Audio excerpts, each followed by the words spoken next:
তিন ভাইয়ের বিরুদ্ধে দুটি মানব পাচার মামলা, অথচ বাদী বিবাদী কেউ কাউকে চিনেন না। প্রতিবাদে এলাকাবাসীর সমাবেশ ও মানববন্ধন, এতে যোগ দেন জনপ্রতিনিধিরাও।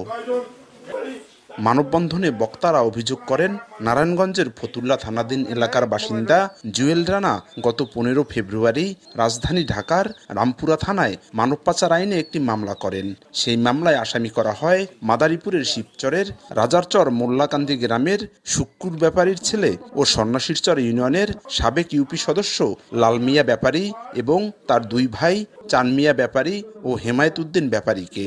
এই মামলায় গত 16 ফেব্রুয়ারি মাদারীপুরের শিবচরের পাঁচচর থেকে লাল মিয়া ব্যাপারীকে গ্রেপ্তার করে রামপুরা থানা পুলিশ। পরে মামলার বিষয়টি জানাজানি হয়।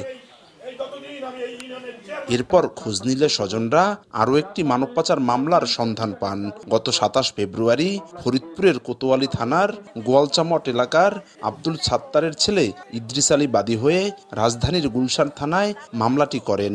সেই মামলায়ও সাবেক ইউপি সদস্য ও তার দুই ভাইকে আসামি করা হয়। এ দুটি মামলায় যথাক্রমে আরও 4 ও 7 জন আসামি রয়েছেন। কোনো কারণ ও তদন্ত ছাড়া সাবেক ইউপি সদস্যকে গ্রেপ্তার ও মামলার প্রতিবাদে মানববন্ধন করেন এলাকাবাসী। মিথ্যা মামলা দিয়ে আমার বাইরে নিয়ে গেছে, এ তো তারা জীবনে জানেও না, করেও না। তারা সৎ পথ চলে আসছে, মানুষের সারা জীবন উপকার করে আসছে, খায় না খায় খাওয়াই আসছে। কখনই তারা কোনো অন্যায় অকারেন্সের সাথে জড়িত ছিল না, বিগত দিনেও ছিল না। আমরা নিরপরাধ। আজকে নিরপরাধ মানুষ যদি এভাবে উঠিয়ে নিয়ে যায় নোটিশ ছাড়া, তদন্ত ছাড়া, তাহলে এটা কোনো দেশ হলো নাকি? মামলার এজাহারে বলা হয়, ইতালি নেয়ার কথা বলে বাদী ও বাদীর বন্ধুদের কাছ থেকে কয়েক লাখ টাকা নেন আসামিরা। পরে ইতালি নিতে ব্যর্থ হলে আদালতে মামলা দুটি দায়ের করেন। আদালত শুনানি শেষে দুটি মামলায় থানা পুলিশকে রেকর্ড করার নির্দেশ দেন। দ্রুত এই দুটি মানব পাচার মামলা প্রত্যাহার করে গ্রেপ্তার লাল মিয়ার নিঃশর্ত মুক্তির দাবি জানান এলাকাবাসী। তা না হলে আগামীতে বৃহত্তর আন্দোলনের ঘোষণা দেন তারা। তাদের সঙ্গে প্রতিবাদ জানান স্থানীয় ইউপি চেয়ারম্যানও। কোনো তদন্ত ছাড়া, নোটিশ ছাড়া তাকে ধরে নিয়ে গেল।